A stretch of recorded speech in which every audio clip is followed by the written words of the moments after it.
सोचिए अगर मैं आपसे कहूं कि आप जब सुबह उठते हैं और अपना फोन चेक करते हैं तो एक आदमी को पैसा जाता है। आप बाहर निकलकर कॉफी पीते हैं, उस आदमी को पैसा जाता है। आप गाड़ी में पेट्रोल डलवाते हैं, इंश्योरेंस का प्रीमियम भरते हैं, मॉल में शॉपिंग करते हैं या किसी रेस्टोरेंट में खाना खाते हैं। हर बार, चाहे आप कुछ भी करें, आपकी जेब से निकला हुआ पैसा घूम फिरकर उसी एक आदमी की तिजोरी में चला जाता है। इंडिया में हम अक्सर मोनोपोली की बात करते हैं। हम सोचते हैं कि सिस्टम हमारे खिलाफ है, महंगाई बढ़ रही है और मिडिल क्लास सिर्फ चक्की में पिस रहा है। आप दिन रात मेहनत करके सेविंग्स अकाउंट में थोड़ा पैसा जमा करते हैं और दूसरी तरफ कोई एक इंसान पूरे देश की इकोनॉमी को एक चेस बोर्ड की तरह कंट्रोल कर रहा है। ये सुनकर गुस्सा आता है ना? लगता है कि सिस्टम अनफेयर है। लेकिन यही आपकी सबसे बड़ी गलती है। आप सिस्टम को रोते रहते हैं और कुछ लोग उस सिस्टम को समझकर उसके मालिक बन जाते हैं। आज मैं आपको किसी ऐसे टेक जीनियस की कहानी नहीं सुनाने वाला जिसने अपने गैराज में कंप्यूटर बनाया हो, या किसी ऐसे विजनरी की जिसने इलेक्ट्रिक कार बनाई हो। आज हम बात करेंगे एक ऐसे इंसान की जिसने कुछ नया इन्वेंट नहीं किया। उसने सिर्फ उस वक्त चीजें खरीदी जब बाकी पूरी दुनिया डर के मारे अपना सब कुछ बेचकर भाग रही थी। उस आदमी का नाम है कार्लोस स्लिम हेलू।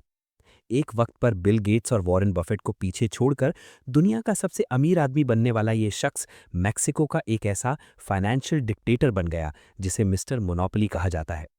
यूट्यूब पर आपको हजारों वीडियोस मिल जाएंगे जो आपको क्रिप्टो खरीदना या रियल एस्टेट में इन्वेस्ट करना सिखाएंगे, लेकिन कोई आपको ये नहीं बताएगा कि कैसे एक इमिग्रेंट रेफ्यूजी के बेटे ने एक पूरे देश को अपनी दुकान बना लिया। अगर आपने इस वीडियो को बीच में छोड़ दिया तो आप पूरी जिंदगी सिर्फ उन्हीं मोनोपोलीज का प्रोडक्ट कंज्यूम करते रहेंगे और रोते रहेंगे कि आप अमीर क्यों नहीं बन पा रहे।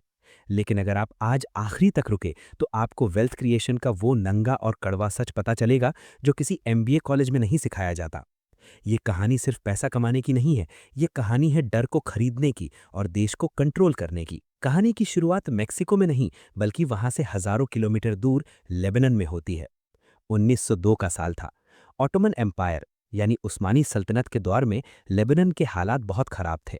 वहां के नौजवानों को जबरदस्ती मिलिट्री में भर्ती किया जा रहा था। एक 14 साल का लड़का जिसका नाम खलील सलीम हद्दाद अगलमास था, वो इस जबरदस्ती की फौज से बचने के लिए बिना किसी पैसे, बिना किसी लैंग्वेज स्किल के एक जहाज पर बैठ गया और मैक्सिको पहुंच गया।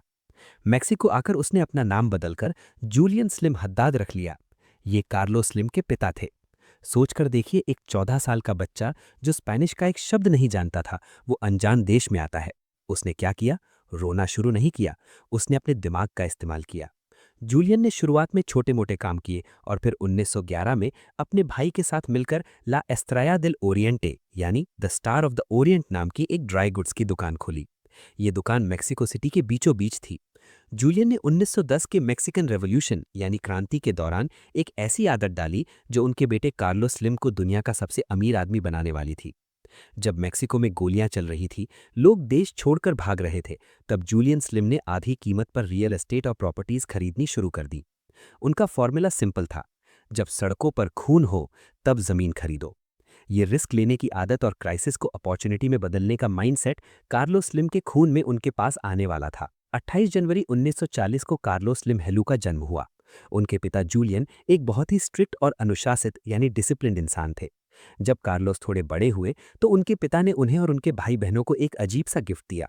ये कोई खिलौना नहीं था, ये एक लेजर बुक थी जिसे स्पेनिश में एल क्वादरनियो कहते थे। ये एक हिसाब किताब की छोटी सी किताब थी।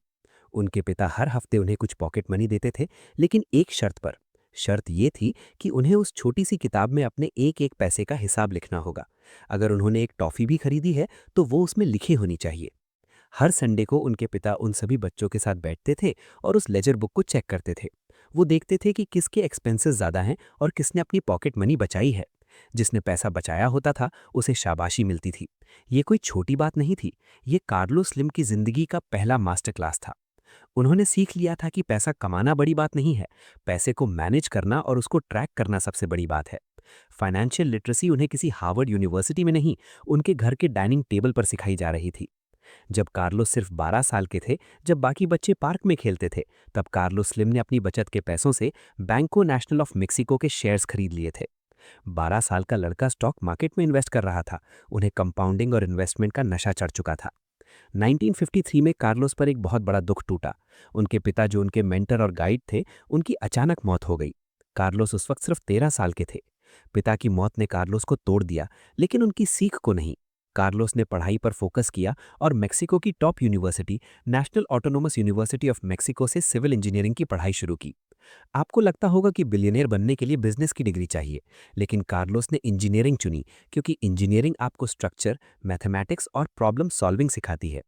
पढ़ाई के दौरान ही उन्हें नंबर से इतना प्यार था कि वो बाकी बच्चों को अलजेब्रा और लीनियर प्रोग्रामिंग पढ़ाते थे। उनका दिमाग किसी सुपर कंप्यूटर की तरह डेटा को प्रोसेस करता था। उन्होंने सीखा कि बिजनेस कोई इमोशन नहीं है, बिजनेस एक सिंपल मैथमेटिकल इक्वेशन है। अगर आप इनपुट यानी कॉस्ट को कम रखेंगे और आउटपुट यानी रेवेन्यू को ऑप्टिमाइज करेंगे तो प्रॉफिट आना ही है। इंजीनियरिंग कंप्लीट करने के बाद 1965 में 25 साल की उम्र में कार्लोस स्लिम ने अपनी पहली कंपनी इन्वेसोरा बुर्साटिल शुरू की। ये एक स्टॉक ब्रोकरेज कंपनी थी। इस कंपनी को शुरू करने के लिए उन्होंने अपनी फैमिली की बचत और दोस्तों से उधार लिया था। शुरुआती दिनों में वो खुद ही एनालिस्ट थे, खुद ही ब्रोकर थे और खुद ही मैनेजर थे। वो रात दिन कंपनियों की बैलेंस शीट्स पढ़ते थे। उनका फोकस उन कंपनियों पर होता था जिनके पास एसेट्स यानी जमीन, मशीनरी तो बहुत थे, लेकिन मैनेजमेंट खराब होने की वजह से उनकी शेयर प्राइस बहुत कम थी। वो अंडरवैल्यूड कंपनीज को ढूंढते थे। उन्होंने रियल एस्टेट, कंस्ट्रक्शन और माइनिंग सेक्टर में छोटे छोटे इन्वेस्टमेंट्स करना शुरू किया। 1966 में जब उनकी शादी सुमैया डॉमिट से हुई, तब तक उन्होंने एक ठीक ठाक फॉर्चून बना लिया था। लेकिन उन्हें ठीक ठाक नहीं, एम्पायर चाहिए था। उन्होंने अलग अलग सेक्टर्स में कंपनीज खरीदनी शुरू कर दी। उनकी स्ट्रैटेजी का नाम था ग्रुपो कार्सो।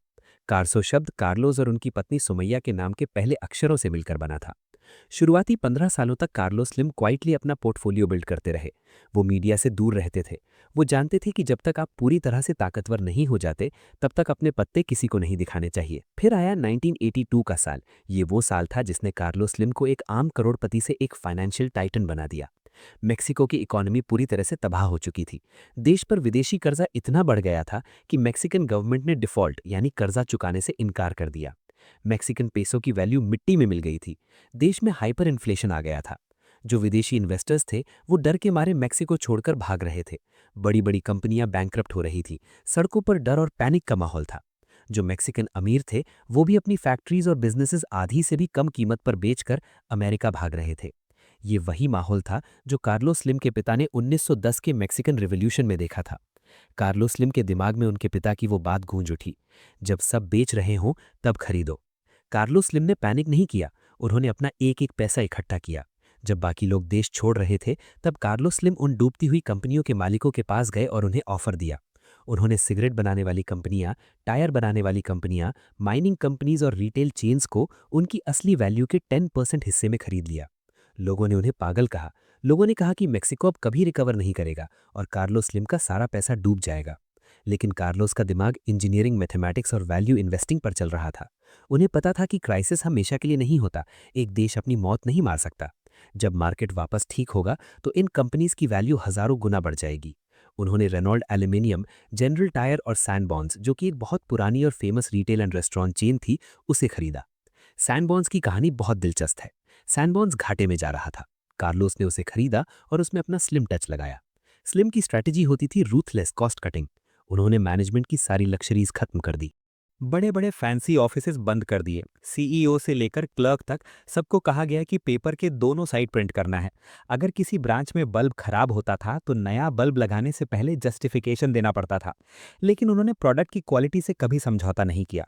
उन्होंने ऑपरेशन को इतना टाइट कर दिया कि घाटे वाली कंपनी 1 साल के अंदर कैश काउ बन गई। सैनबॉन्ड से जो कैश आता था, उस कैश को वो दूसरी डूबती हुई कंपनियां खरीदने में लगा देते थे। इसे कहते हैं कैश फ्लो रीइन्वेस्टमेंट।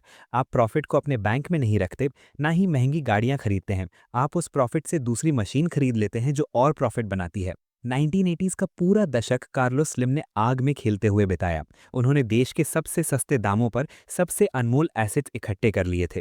जब 1990s में मेक्सिको की इकोनॉमी ने वापस सांस लेनी शुरू की और फॉरेन इन्वेस्टर्स वापस आने लगे, तो उन्होंने देखा कि मेक्सिको की इकोनॉमी के हर हिस्से पर किसी एक आदमी का कब्जा हो चुका है। अगर आप घर बना रहे हैं तो सीमेंट कार्लोस स्लिम का, आप सिगरेट पी रहे हैं तो कार्लोस स्लिम की, आप रेस्टोरेंट में खा रहे हैं तो वो कार्लोस स्लिम का। ग्रुपो कार्सो एक ऐसी जायंट ऑक्टोपस बन चुकी थी जिसके टेंटिकल्स हर इंडस्ट्री में फैले हुए थे। कार्लोस स्लिम मेक्सिको के सबसे पावरफुल बिजनेसमैन में से एक बन चुके थे। लेकिन असली खेल जिससे वो दुनिया के सबसे अमीर आदमी बनने वाले थे वो अभी बाकी था। एक ऐसी इंडस्ट्री जिसमें एंट्री करना नामुमकिन माना जाता था, क्योंकि वो इंडस्ट्री सरकार के कंट्रोल में थी। वो इंडस्ट्री थी टेलीकम्युनिकेशंस, फ़ोन का नेटवर्क। 1990 के आते आते मेक्सिकन सरकार ने फैसला किया कि वो अपनी सरकारी टेलीकॉम कंपनी टेलमेक्स को प्राइवेट करेगी। ये एक ऐसी डील थी जिसने मेक्सिको की तकदीर और कार्लोस स्लिम की औकात हमेशा के लिए बदल दी। ये डील इतनी कंट्रोवर्शियल थी कि आज तक मेक्सिको के लोग इस पर बहस करते हैं। कैसे कार्लोस स्लिम ने देश के सबसे बड़े नेताओं के साथ बैठकर ये सरकारी खजाना अपने नाम करवाया। कैसे उन्होंने एक मोनोपोली बनाई जिसके खिलाफ आवाज़ उठाना किसी के बस की बात नहीं थी। और कैसे इस डील ने उन्हें आगे चलकर अमेरिका मोबाइल बनाने का मौका दिया, जो पूरे लैटिन अमेरिका का सबसे बड़ा मोबाइल नेटवर्क बन गया। अगर आप समझना चाहते हैं कि ये कैपिटलिस्ट कैसे सरकार को मैनिपुलेट करके एक पूरे देश का टेलीकॉम सेक्टर हाईजैक कर सकता है, तो ये सफ़र आगे और भी डेंजरस और आई ओपनिंग होने वाला है। ये बिजनेस और पॉलिटिक्स का वो नंगा नाच है जो आपको सिखाएगा कि असली वेल्थ फैक्ट्री कैसे बनाई जाती है। इंडिया में हम सब ने जियो का रेवोल्यूशन देखा है। जब इंटरनेट सस्ता हुआ तो हमारी जिंदगी बदल गई। लेकिन जरा सोचिए, अगर आज देश में सिर्फ एक ही टेलीकॉम कंपनी बचे, अगर जियो, एयरटेल, वी सब मिलकर एक हो जाएं और सरकार कानून बना दे कि अगले 6 साल तक कोई नई कंपनी मार्केट में नहीं आ सकती, आपको इंटरनेट चलाना है तो उसी एक आदमी को मुंह मांगा दाम देना पड़ेगा। आप गुस्सा होंगे, प्रोटेस्ट करेंगे, लेकिन आपके पास कोई ऑप्शन नहीं होगा। मेक्सिको में ठीक यही हुआ था। और जिस आदमी ने इस पूरे देश के कम्युनिकेशन सिस्टम को हाईजैक किया, वो कोई नेता नहीं बल्कि कार्लोस स्लिम था। अगर आपको लगता है कि अमीर बनने के लिए सिर्फ अच्छा प्रोडक्ट बनाना काफ़ी है, तो आप अभी भी बच्चों वाली दुनिया में जी रहे हैं। असली पावर प्रोडक्ट बनाने में नहीं, बल्कि मोनोपोली यानी एकाधिकार बनाने में है। आज इस वीडियो में आपको पता चलेगा कि कैसे सरकारी खजाने को प्राइवेट तिजोरी में शिफ्ट किया जाता है, कैसे एक बिजनेसमैन पॉलिटिशियंस के साथ बैठकर पूरे देश की तकदीर लिखता है। अगर आपने आज इस सच को नहीं समझा, तो आप पूरी जिंदगी उन्हीं मोनोपोलीज के गुलाम बनकर रह जाएंगे और आपको पता भी नहीं चलेगा। ये वीडियो आपके दिमाग के उस हिस्से को जगाएगा जो बिजनेस और पॉलिटिक्स के गंदे और असरदार गठजोड़ को समझने के लिए जरूरी है। आखिर तक रुकिएगा, क्योंकि आज आप अमेरिका मोबाइल के उस प्रीपेड रिवॉल्यूशन को समझेंगे जिसने गरीबों से 10-10 रुपए निकालकर कार्लोस स्लिम को बिल गेट्स से भी आगे निकाल दिया था। 1990 का साल था। मेक्सिको की इकोनॉमी बुरी तरह स्ट्रगल कर रही थी और उस वक्त के प्रेसिडेंट कार्लोस सलीनास डी गोर्टारी ने एक बहुत बड़ा फैसला लिया। उन्होंने सोचा कि देश की सरकारी कंपनियों को बेच दिया जाए ताकि सरकार के पास पैसा आए और फॉरेन इन्वेस्टमेंट बढ़े। इस लिस्ट में सबसे ऊपर थी टेलमेक्स, जो मेक्सिको की सरकारी टेलीफोन मोनोपोली थी। टेलमेक्स की हालत किसी भी टिपिकल सरकारी विभाग जैसी थी। अगर आपको नया टेलीफोन कनेक्शन चाहिए तो सालों तक इंतजार करना पड़ता था। लाइन खराब हो जाए तो महीनों तक कोई ठीक नहीं करने आता था। एम्प्लॉयज आलस में डूबे थे और करप्शन चरम पर था। लेकिन इस बेकार सर्विस के बावजूद टेलमेक्स एक सोने के अंडे देने वाली मुर्गी थी, क्योंकि पूरे देश में कम्युनिकेशन के लिए उसके अलावा कोई ऑप्शन नहीं था। हर एक लोकल कॉल, हर एक लॉन्ग डिस्टेंस कॉल का पैसा उसी के पास जाता था।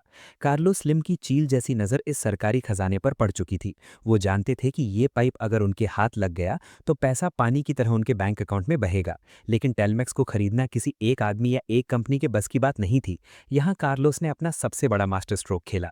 उन्होंने अकेले ये डील नहीं की, उन्होंने अमेरिका की साउथ वेस्टर्न बेल और फ्रांस की फ्रांस टेलीकॉम के साथ मिलकर एक कंसोर्टियम यानी ग्रुप बनाया। इस इंटरनेशनल अलायंस की वजह से सरकार को उन पर भरोसा हुआ कि इनके पास टेक्नोलॉजी और पैसा दोनों है।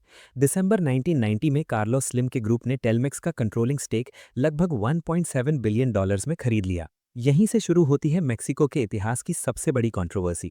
मेक्सिको के लोग, राइवल बिजनेसमैन और क्रिटिक्स आज भी कहते हैं कि ये एक स्वीट हार्ट डील थी। मतलब दोस्ती यारी में सस्ते दाम पर देश का सबसे बड़ा एसेट बेच दिया गया।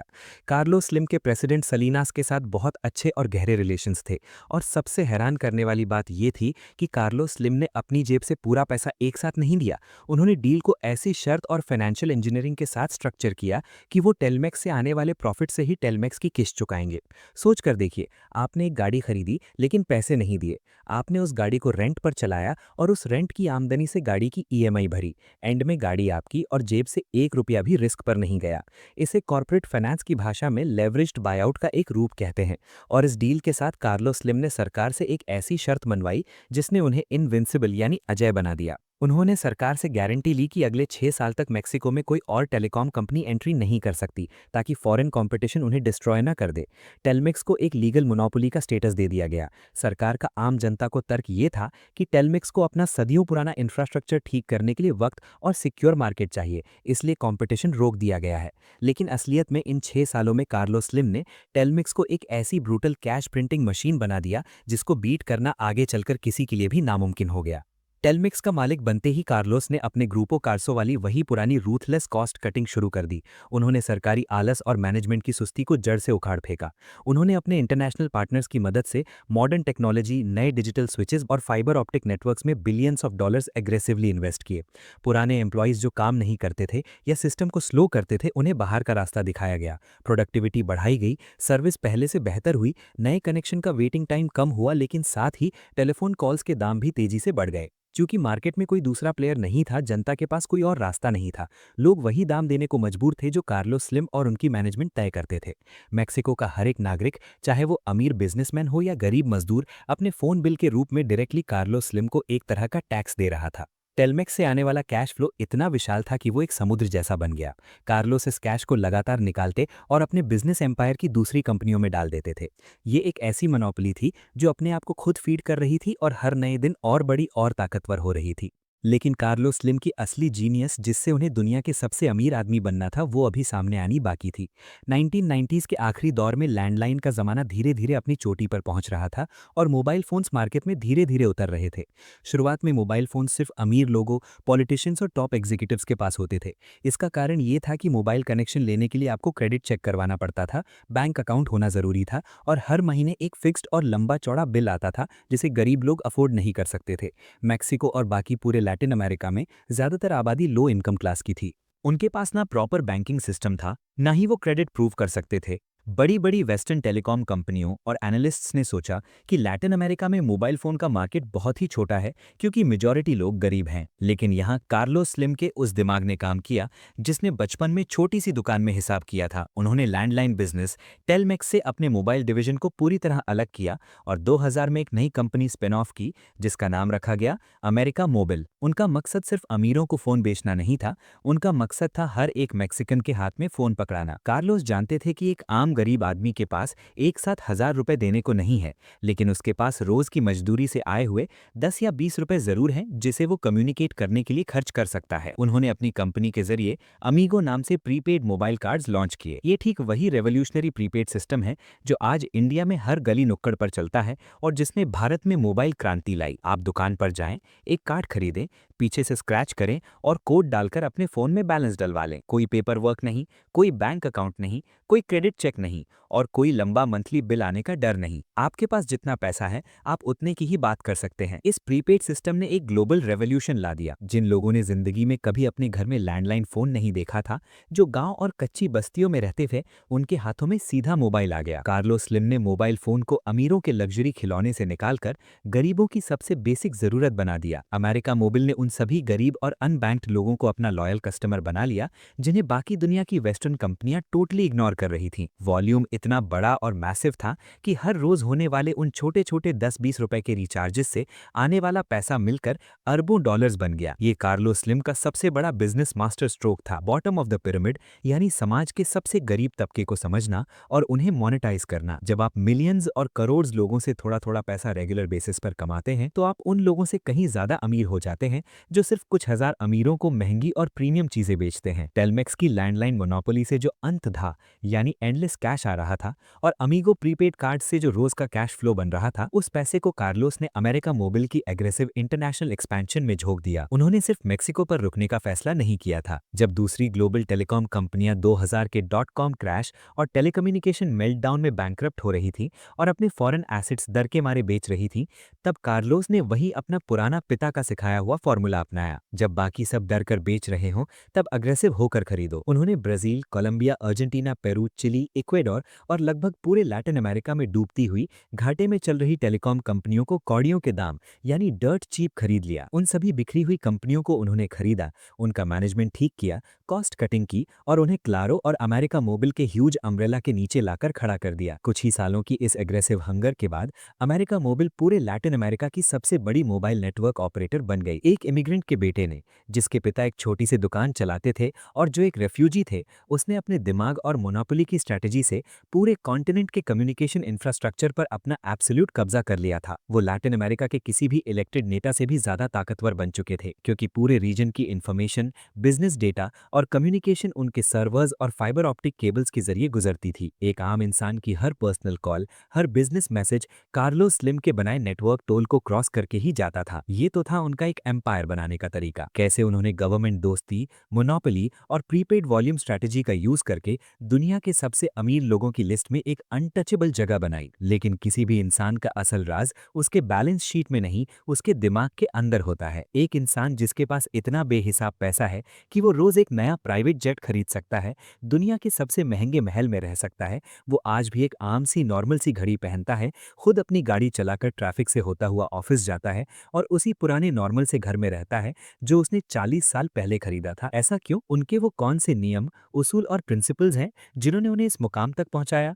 और हवा में उड़ने के बजाय जमीन से जुड़ा रखा? कैसे उन्होंने 2007 और 2010 में फाइनली वॉरेन बफेट और बिल गेट्स जैसी दिग्गज हस्तियों को पछाड़कर वर्ल्ड्स रिचेस्ट मैन का टाइटल जीता और हिस्ट्री क्रिएट की? और उसके बाद जब किसी पेड़ पर बहुत ज्यादा फल लग जाते हैं तो पत्थर भी उसी पर पड़ते हैं। मैक्सिकन सरकार और रेगुलेटर्स ने अचानक उनकी इस विशाल मोनोपोली को तोड़ने के लिए उन पर क्या एक्शन लिया? ये कहानी अब अपने सबसे मजेदार, कंट्रोवर्शियल और सीख देने वाले हिस्से में एंटर करने वाली है, जहां आपको वेल्थ प्रिजर्वेशन यानी पैसे को बचाना और उसे आगे बढ़ाने का असली प्रैक्टिकल ज्ञान मिलेगा, जो आप अपनी जिंदगी में उतार सकते हैं। अब हम देखेंगे कार्लोस स्लिम के माइंडसेट, उनके लाइफ रूल्स और उनके एम्पायर के आगे के तूफानी सफर को डीपली डिकोड करेंगे। तो अगर मैं आपसे कहूं कि दुनिया का सबसे अमीर आदमी जिसके पास इतना पैसा है कि वो हर रोज एक नया आइलैंड खरीद सकता है, वो आज भी खुद गाड़ी चलाकर ऑफिस जाता है। आप इंस्टाग्राम और यूट्यूब पर 20 साल के क्रिप्टो ब्रोस को रेंटेड लंबोर्गिनी में घूमते और गुची पहनते देखते हैं और सोचते हैं कि अमीर होने का मतलब यही है। आपको लगता है कि पैसा आने के बाद ऐश करनी चाहिए,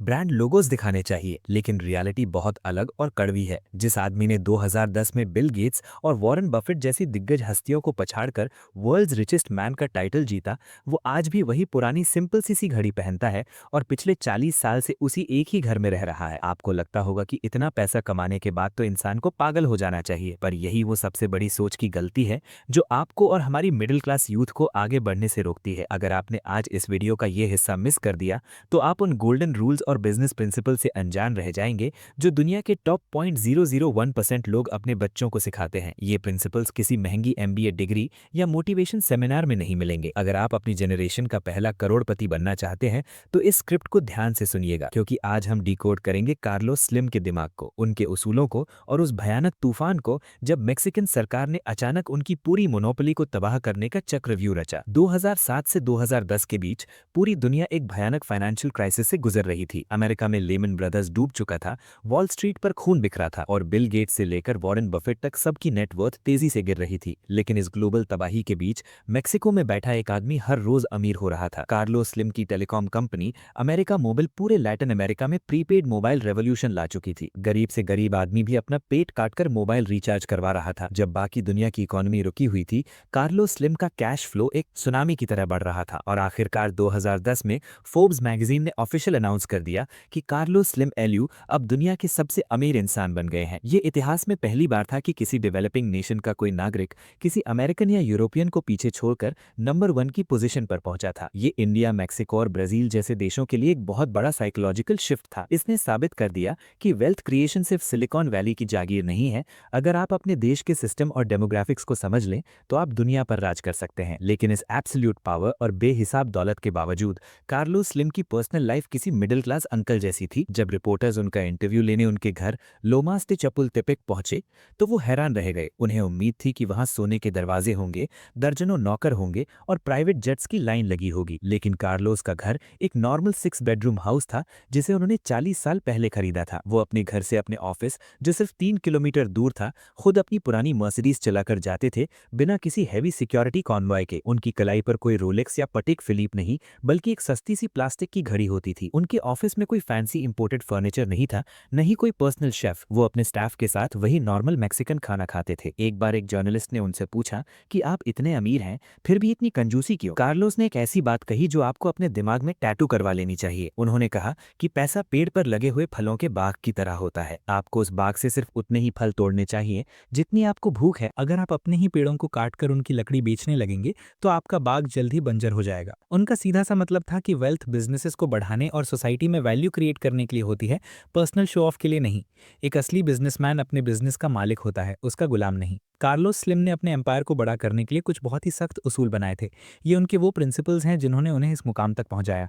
उनका पहला और सबसे ज़रूरी रूल था मेंटेन ऑस्टेरिटी इन प्रॉस्पेरस टाइम्स। यानी जब आपका धंधा बहुत अच्छा चल रहा हो, जब आप बहुत प्रॉफिट कमा रहे हो, तब सबसे ज़्यादा कंजूसी करो।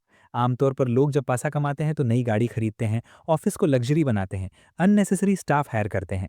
कार्लोस कहते थे कि अगर आप अच्छे वक्त में अपने खर्चे कंट्रोल में रखेंगे तो जब बुरा वक्त यानी क्राइसिस आएगा तब आपको अपने एम्प्लॉयज़ को निकालना नहीं पड़ेगा और ना ही आपकी कंपनी डूबेगी। बुरे वक्त में कॉस्ट कटिंग करना मजबूरी होती है, लेकिन अच्छे वक्त में कॉस्ट कटिंग करना डिसिप्लिन होता है। उनका दूसरा बड़ा रूल था कीप ऑर्गेनाइजेशनल स्ट्रक्चर्स सिंपल। आजकल कॉर्पोरेट दुनिया में हज़ार तरह के मैनेजर्स, वाइस प्रेसिडेंट्स और लेयर्स होती हैं। एक डिसीजन लेने में महीनों लग जाते हैं। कार्लोस स्लिम की कंपनियों में मैनेजमेंट की लेयर्स बहुत कम होती थी। वो मानते थे कि डिसीजन मेकिंग फास्ट होनी चाहिए। अगर सामने कोई अपॉर्चुनिटी है तो उसे इवैल्यूएट करो और तुरंत एक्शन लो। उन्होंने अपने एम्प्लॉयज़ को एम्पावर किया, लेकिन विजन हमेशा अपने हाथ में रखा। उनका तीसरा उसूल चैरिटी और फिलंथ्रॉफी को लेकर बहुत ही कंट्रोवर्शियल था। जब बिल गेट्स और वॉरेन बफेट ने द गिविंग प्लेज शुरू किया और दुनिया के अमीरों को अपनी आधी दौलत दान करने को कहा, तो कार्लोस स्लिम ने इस पे साइन करने से साफ इनकार कर दिया। मीडिया ने उन्हें लालची और पत्थर दिल यानी स्टोन हार्टेड कहा, लेकिन कार्लोस का लॉजिक बिल्कुल अलग और प्रैक्टिकल था। उन्होंने कहा गरीबी चैरिटी से खत्म नहीं होती, गरीबी एम्प्लॉयमेंट और एजुकेशन से खत्म होती है। उनका मानना था कि फ्री में पैसा बांटने से देश नहीं बदलता। अगर मैं अपना पैसा नई फैक्ट्रीज लगाने, नए टेलीकॉम टावर्स लगाने और नए बिजनेसेस स्टार्ट करने में लगाऊंगा तो हजारों लोगों को नौकरी मिलेगी। वो लोग खुद पैसे कमाएंगे और अपने परिवार को गरीबी से बाहर निकालेंगे। Businessmen are not Santa Claus, उन्होंने साफ शब्दों में कहा था। उन्होंने अपनी कार्लोस स्लिम फाउंडेशन बनाई ज़रूर, लेकिन उसका फोकस सिर्फ डिजिटल एजुकेशन, हेल्थ और स्पोर्ट्स के इंफ्रास्ट्रक्चर को ठीक करने पर था, डायरेक्ट कैश बांटने पर नहीं। उनका क्लियर मानना था कि एक बिजनेसमैन का सबसे बड़ा दान उसकी बनाई हुई जॉब्स और इकोनॉमी का डेवलपमेंट होता है। लेकिन जब आप एक पूरे देश को अपनी दुकान बना लेते हैं तो आपकी पीठ पर एक बहुत बड़ा टारगेट लग जाता है। 2010 के बाद से ही मेक्सिको में आम जनता का गुस्सा बढ़ने लगा था। लोगों को एहसास हो रहा था कि उनके फ़ोन बिल्स दुनिया के बाकी देशों के मुकाबले बहुत ज़्यादा हैं। Organisation for economic cooperation and development OECD ने एक रिपोर्ट निकाली जिसने पूरे मेक्सिको में आग लगा दी। उस रिपोर्ट में बताया गया था कि लैक ऑफ कंपटीशन यानी मोनोपोली की वजह से मेक्सिको की जनता ने सालों में लगभग $13 बिलियन यानी $134 बिलियन एक्स्ट्रा पे किए हैं। इसे मीडिया ने द स्लिम टैक्स का नाम दिया, यानी एक आम मेक्सिकन आदमी अपनी गरीब जेब से कार्लोस स्लिम को टैक्स दे रहा था। ये रिपोर्ट एक पॉलिटिकल बवाल बन गई। देश भर में प्रोटेस्ट होने लगे और पॉलिटिशियंस पर प्रेशर आने लगा कि वो इस मोनोपोली को खत्म करें। और फिर आया कार्लोस स्लिम की जिंदगी का सबसे बड़ा भूचाल। 2012 में मेक्सिको के नए प्रेसिडेंट बने एनरिके पेना नियतो। उन्होंने आते ही वादा किया कि वो देश से मोनोपोलीज को खत्म करेंगे। 2013-2014 में मेक्सिकन सरकार ने एक बहुत ही अग्रेसिव टेलीकम्युनिकेशंस रिफॉर्म पास किया। ये कानून सीधा सीधा कार्लोस स्लिम को टारगेट कर रहा था। नए रेगुलेटरी बॉडी आईएफटी ने अमेरिका मोबिल और टेलमेक्स को एक प्रेपोंडरेंट एजेंट घोषित कर दिया। इसका मतलब था कि चूंकि उनका मार्केट शेयर 50% यानी 50% से ज़्यादा है, उन पर एक्स्ट्रा और सख्त कानून लगेंगे। नए रूल्स के मुताबिक कार्लोस स्लिम की कंपनी अब छोटी राइवल कंपनियों से इंटरकनेक्शन फी चार्ज नहीं कर सकती थी, लेकिन राइवल्स उनसे चार्ज कर सकते थे। उन्हें अपना इंफ्रास्ट्रक्चर, अपने टावर्स दूसरी कंपनियों के साथ शेयर करने के लिए मजबूर किया गया। ये एक कॉर्पोरेट डेथ सेंटेंस जैसा था। एक झटके में सरकार ने कार्लोस स्लिम की सालों की बनाई दीवार तोड़ दी और फॉरेन कंपनीज जैसे एटी&टी को मेक्सिको में आने का रास्ता दे दिया। अमेरिका मोबिल के शेयर्स बुरी तरह गिर गए और कार्लोस स्लिम की नेटवर्थ से अरबों डॉलर सफाए हो गए। बिल गेट्स ने वापस उनसे नंबर 1 का क्राउन छीन लिया। किसी आम बिजनेसमैन के लिए ये एंड ऑफ द रोड होता। सरकार आपसे आपका सबसे बड़ा हथियार छीन ले तो इंसान टूट जाता है। लेकिन कार्लोस स्लिम एक स्ट्रीट स्मार्ट फाइटर थे। उन्होंने रोना नहीं शुरू किया, उन्होंने ब्लेम गेम नहीं खेला, उन्होंने तुरंत अपनी स्ट्रैटेजी बदली। जब उन्हें लगा कि मेक्सिको में उनके पर काटे जा रहे हैं तो उन्होंने अपना पैसा और ध्यान यूरोप और दूसरी इंडस्ट्रीज की तरफ मोड़ दिया। उन्होंने टेलीकॉम ऑस्ट्रिया में कंट्रोलिंग स्टेक खरीद लिया ताकि वो यूरोपियन मार्केट में घुस सकें। इसके अलावा उन्होंने रियल एस्टेट, इंफ्रास्ट्रक्चर और यहाँ तक कि मीडिया में हेविली इन्वेस्ट किया। जब अमेरिका का सबसे बड़ा न्यूज़पेपर द न्यूयॉर्क टाइम्स 2008 की फाइनेंशियल क्राइसिस में बैंकरप्ट होने की कगार पर था, तब कार्लोस स्लिम ने उन्हें $250 मिलियन का इमरजेंसी लोन दिया था और उसके सबसे बड़े इंडिविजुअल शेयर होल्डर बन गए थे। उनका मैसेज क्लियर था कि अगर तुम मेरा एक दरवाज़ा बंद करोगे तो मैं दूसरे देश में 10 नए दरवाजे खोल लूंगा। उनकी बैलेंस शीट इतनी स्ट्रांग थी और कैश फ्लो इतना विशाल था कि कोई एक कानून उन्हें जीरो नहीं कर सकता था। उन्होंने अपने ऑर्चर्ड को इतना डाइवर्सिफाई कर लिया था कि अगर एक जगह सूखा पड़ जाए तो दूसरे बाग से फैलाते रहेंगे। सरकार की इन पॉलिसीज के बावजूद और फॉरेन कंपटीशन आने के बाद भी कार्लोस स्लिम ने अपने एम्पायर को बचाए रखा। उन्होंने कॉस्ट कटिंग और एफिशिएंसी के अपने पुराने रूल्स पर और ज़्यादा फोकस किया। आज भी उनका एम्पायर लैटिन अमेरिका में डोमिनेंट फोर्स है। लेकिन अब जब वो अपनी उम्र के आखिरी पड़ाव में हैं, तो दुनिया के सामने एक सबसे बड़ा सवाल खड़ा है। इतना बड़ा साम्राज्य जो पूरी तरह से एक आदमी के दिमाग और उसके पॉलिटिकल कनेक्शंस पर चलता था, वो उसके जाने के बाद कैसा चलेगा? क्या उनके बच्चे इस मोनोपोली को संभाल पाएंगे या ये जायंट ऑक्टोपस बिखर जाएगा? कैसे उन्होंने एक टिपिकल इंडियन फैमिली बिजनेस की तरह अपनी सक्सेशन प्लानिंग की और अपने बच्चों और दामादों को बिजनेस के अलग-अलग हिस्सों में फिट किया?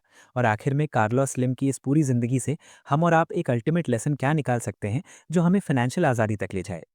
इन सभी सवालों के दिलचस्प और शॉकिंग जवाब और इस कहानी का अल्टीमेट कंक्लूजन हम देखेंगे आखिरी। अब हम देखेंगे कार्लोस स्लिम की लेगेसी, उनकी फैमिली पॉलिटिक्स और इस मास्टर क्लास की final learning, the Kings will, Carlos slim and the ultimate master class. सोचिए, आपने पूरी जिंदगी लगाकर एक ऐसी तिजोरी बनाई है जिसमें देश का आधा पैसा बंद है। आपने अपने दुश्मनों को हराया, सरकारों को झुकाया और दुनिया के सबसे अमीर आदमी का ताज पहना। लेकिन तभी आपको एक डर सताने लगता है, एक ऐसा डर जो इंडिया के हर बड़े बिजनेसमैन, चाहे वो अंबानी हो या गोदरेज, सबको रात में सोने नहीं देता। वो डर है सक्सेशन, यानी उत्तराधिकार का। इतिहास गवाह है कि पहली जनरेशन बिजनेस बनाती है, दूसरी जनरेशन उसे चलाती है और तीसरी जनरेशन ऐशो आराम में उस पूरे एम्पायर को तबाह कर देती है। जब कार्लोस स्लिम 80 साल की उम्र क्रॉस कर रहे थे, तो पूरी वॉल स्ट्रीट और मेक्सिको की इकोनॉमी सांसें रोके बैठी थी। सबको लग रहा था कि जिस दिन ये मिस्टर मोनोपोली इस दुनिया से जाएगा, उस दिन इसका जाइंट ऑक्टोपस जैसा एम्पायर ग्रुपो कार्सो और अमेरिका मोबिल आपस में लड़कर बिखर जाएगा। लेकिन कार्लोस स्लिम ने यहाँ भी दुनिया को गलत साबित किया। उन्होंने मौत का इंतजार नहीं किया, बल्कि अपने जीते जी एक ऐसी रॉयल कोर्ट बनाई जिसने इस बिजनेस को एक टिपिकल इंडियन फैमिली बिजनेस की तरह ब्लड लाइन में लॉक कर दिया। अगर आप सोच रहे हैं कि इतना बड़ा धंधा कैसे कंट्रोल होता है, तो आज आपको समझ आएगा कि ब्लड और लॉयल्टी, यानी खून और वफादारी, किसी भी हार्वर्ड की डिग्री से बड़ी होती है। कार्लोस स्लिम जानते थे कि बाहर के प्रोफेशनल सीईओज कितने भी स्मार्ट क्यों ना हो, वो कंपनी को अपना परिवार नहीं मानते। उन्हें सिर्फ अपने बोनस से मतलब होता है। इसलिए कार्लोस ने अपने तीनों बेटों, Carlos Slim Domit, Marco Antonio Slim Domit और पैट्रिक स्लिम डॉमिट को बचपन से ही इस एम्पायर को चलाने की ट्रेनिंग दी थी। ये कोई आम ट्रेनिंग नहीं थी। जब ये बच्चे छोटे थे, तो इन्हें समर वेकेशंस में बाकी अमीर बच्चों की तरह यूरोप घूमने नहीं भेजा जाता था। इन्हें ग्रुपो कार्सो की फैक्ट्रीज में, टेलमेक्स के कॉल सेंटर्स में और सैनबोन्स के स्टोर्स में काम करने भेजा जाता था। कार्लोस ने अपने बच्चों को ग्राउंड रियलिटी सिखाई। आज उनके बड़े बेटे कार्लोस स्लिम डॉमिट टेलमेक्स और ग्रुपो कार्सो के चेयरमैन हैं। मार्को एंटोनियो फाइनेंशियल आर्म इन बुर्सा संभालते हैं और पैट्रिक रियल एस्टेट और अमेरिका मोबिल के ऑपरेशंस देखते हैं। लेकिन मास्टर स्ट्रोक बेटों तक सीमित नहीं था। कार्लोस स्लिम ने अपने दामादों, यानी सन्स इन लॉ को भी इस अंपायर का ब्रह्मास्त्र बना दिया। उनके एक दामाद डैनियल हाज अमेरिका मोबिल के सीईओ हैं, वही कंपनी जो पूरे लैटिन अमेरिका में मोबाइल नेटवर्क चलाती है। उनके दूसरे दामाद अर्तुरो इलियास अयूब कंपनी के मीडिया पार्टनरशिप्स और पब्लिक रिलेशंस को कंट्रोल करते हैं, जो बिल्कुल मेक्सिको के शार्क टैंक के स्टार भी हैं। कार्लोस स्लिम ने हर की पोजीशन पर अपने खून या अपने परिवार के लोगों को बिठा दिया है। ये एक ऐसी दीवार है जिसे कोई बाहरी कॉर्पोरेट रीडर भेद नहीं सकता। उन्होंने अपना वोटिंग कंट्रोल एक ट्रस्ट में डाल दिया है जिसमें सारे बच्चों के इक्वल राइट्स हैं, ताकि उनके जाने के बाद कोई आपस में ना लड़े। ये वेल्थ प्रिजर्वेशन का सबसे ब्रूटल और इफेक्टिव तरीका है। लेकिन इस पूरी कहानी में एक बहुत ही कंट्रोवर्शियल और डार्क शैडो भी है। क्या कार्लोस स्लिम सच में मेक्सिको के हीरो हैं या एक पैरासाइट, यानी परजीवी जिन्होंने अपने ही देश का खून चूसा है? मेक्सिको में आज भी लगभग आधा देश गरीबी रेखा, यानी पॉवर्टी लाइन के आसपास जीता है। क्रिटिक्स और कंस्पिरेसी थ्योरिस्ट्स हमेशा ये सवाल उठाते हैं कि एक तरफ एक आम मेक्सिकन आदमी अपने बच्चों की स्कूल की फीस नहीं भर पा रहा, और दूसरी तरफ वही आदमी अपने डेली मोबाइल रिचार्ज के थ्रू दुनिया के सबसे अमीर आदमी को और अमीर बना रहा है। एक कहावत वहाँ बहुत मशहूर है, मेक्सिको एक गरीब देश है जिसका मालिक एक बहुत अमीर आदमी है। जब आप किसी ऐसी इकोनॉमी में मोनोपोली बनाते हैं जहाँ इनइक्वालिटी बहुत ज़्यादा है, तो आप एसेंशियली गरीबों की जेब से पैसा निकालकर अपनी तिजोरी में डाल रहे होते हैं। कार्लोस स्लिम हमेशा कहते हैं कि उन्होंने जॉब्स क्रिएट की हैं और इंफ्रास्ट्रक्चर बनाया है, लेकिन सच्चाई ये भी है कि अगर टेलमेक्स की मोनोपोली नहीं होती और मार्केट में कंपटीशन होता, तो शायद पिछले 30 सालों में मेक्सिको की जनता के हजारों करोड़ रुपए बच जाते। स्लिम पर हमेशा ये आरोप लगता है कि उन्होंने पॉलिटिशियंस को फंड किया, उनके इलेक्शन कैंपेन्स में पैसा लगाया और बदले में ऐसे कानून बनवाए जो सिर्फ उन्हीं को फायदा पहुंचाते थे। ये क्रोनी कैपिटलिज्म का सबसे नंगा सच है। जब आप मोनोपोली बनाते हैं तो आप रूल्स फॉलो नहीं करते, आप रूल्स लिखते हैं। तो एक आम इंडियन यूथ इस पूरी कार्लोस स्लिम की जिंदगी से अपने लिए क्या निचोड़ कर सकता है? अगर आप अपनी जनरेशन के पहले करोड़पति बनना चाहते हैं, तो आपको कार्लोस स्लिम के इन 5 गोल्डन रूल्स को अपने दिमाग में अपलोड करना होगा। ये वो रूल्स हैं जो उन्होंने अपनी पूरी जिंदगी का निचोड़ बताकर दुनिया को दिए हैं। पहला रूल, खून जब सड़क पर हो तब खरीदो, बाय द पैनिक। दुनिया का हर आम आदमी तब इन्वेस्ट करता है जब मार्केट ग्रीन होता है, जब सब कुछ अच्छा चल रहा होता है। लेकिन असली वेल्थ तब बनती है जब मार्केट क्रैश होता है। 1982 के मैक्सिकन क्राइसिस में जब सब देश छोड़कर भाग रहे थे, कार्लोस स्लिम ने कचरे के दाम में सोने जैसी कंपनियां खरीदी। अगर आपको अमीर बनना है तो डर को अपना दोस्त बनाइए। जब बाकी लोग पैनिक करके अपने एसेट्स बेच रहे हों, आपके पास कैश होना चाहिए उन्हें खरीदने के लिए। Crisis is the greatest wealth transfer mechanism in history. दूसरा रूल, दिखावा आपको गरीब बनाता है, ऑस्टेरिटी इन प्रोस्पेरिटी। आपने थोड़ा सा पैसा कमाया नहीं कि आपको नया आईफोन, ब्रांडेड कपड़े और महंगी गाड़ी चाहिए। कार्लोस स्लिम दुनिया के सबसे अमीर आदमी बनने के बाद भी अपनी पुरानी मर्सिडीज खुद चलाते थे और उसी पुराने घर में रहते थे। उनका रूल सिंपल था, बिजनेस के पैसे को बिजनेस में लगाओ, लाइफस्टाइल को इन्फ्लेट मत करो। जब वक्त अच्छा हो तब सबसे ज्यादा कंजूसी करो, ताकि जब वक्त बुरा हो तो आपको किसी के आगे हाथ न फैलाना पड़े। Cash flow is king, showing off is for fools. तीसरा रूल, हर एक पैसे का हिसाब रखो, द क्वार्टरनेलियो प्रिंसिपल। बचपन में उनके पिता ने जो हिसाब की किताब उन्हें दी थी, उसने उन्हें फाइनेंशियल डिसिप्लिन सिखाया। अगर आपको ये नहीं पता कि आपका पैसा कहाँ जा रहा है, तो आप कभी उसे कंट्रोल नहीं कर पाएंगे। बिजनेस का सबसे बड़ा दुश्मन है अननेसेसरी खर्चा। कार्लोस स्लिम की कंपनीज में टॉप एग्जीक्यूटिव्स को भी बिना मतलब के फैंसी फ्लाइट्स या महंगे होटल्स नहीं मिलते थे। बिजनेस एफिशिएंसी मैथमेटिक्स पर चलती है। कॉस्ट को हमेशा जमीन पर रखो और रेवेन्यू को आसमान पर। चौथा rule, bottom of the pyramid को अपना कस्टमर बनाओ। ज्यादातर बिजनेसेस सिर्फ अमीरों को टारगेट करते हैं, लेकिन कार्लोस स्लिम ने अमेरिका मूविल और प्रीपेड अमीगो कार्ड से समझा दिया कि असली पैसा मिडिल क्लास और गरीब आबादी में है। अगर आप एक ऐसी सर्विस या प्रोडक्ट बनाते हैं जो 100 करोड़ लोगों को सिर्फ 10 रुपए में बेचा जा सके, तो आप उस आदमी से कहीं ज्यादा अमीर होंगे जो सिर्फ 1 लाख लोगों को लाख रुपए की चीज बेच रहा है। वॉल्यूम और स्केल किसी भी बिजनेस को अनटचेबल बना देते हैं। पांचवा रूल, मोनोपोली बनाओ या मोट क्रिएट करो। कार्लोस स्लिम ने ऐसे बिजनेसेस चुने जहां उन्हें बार बार नए कॉम्पिटिटर्स से लड़ना ना पड़े। टेलमिक्स एक लीगल मोनोपोली थी, जमीन के नीचे बिछे हुए फाइबर ऑप्टिक केबल्स उनके थे। अगर आप कोई ऐसा बिजनेस कर रहे हैं जिसे कल कोई भी कॉपी कर ले, तो आपका प्रॉफिट मार्जिन धीरे धीरे खत्म हो जाएगा।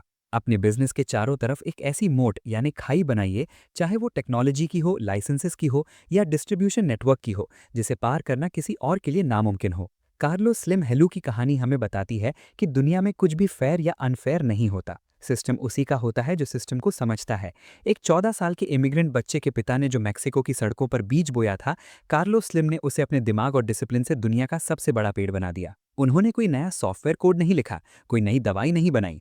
उन्होंने सिर्फ अपॉर्चुनिटीज को पहचाना, रिस्क लिया और अपने इमोशंस को कभी अपने बिजनेस डिसीजंस के बीच में नहीं आने दिया। दुनिया हमेशा आपको सिखाती है कि हार्ड वर्क करो, लेकिन कार्लोस स्लिम की जिंदगी सिखाती है कि हार्ड वर्क से गरीबी दूर होती है, पर दौलत सिर्फ कैपिटल एलोकेशन, टाइमिंग और सिस्टम पर कंट्रोल करने से मिलती है। तो अगली बार जब आप अपना फोन रिचार्ज करें या किसी मोनोपोली प्रोडक्ट को यूज करें, तो गुस्सा करने के बजाय उसके पीछे के बिजनेस मॉडल को समझने की कोशिश कीजिएगा, क्योंकि शिकायत करने वाले हमेशा कंज्यूमर रहते हैं और सिस्टम समझने वाले कार्लोस स्लिम बन जाते हैं। जय हिंद।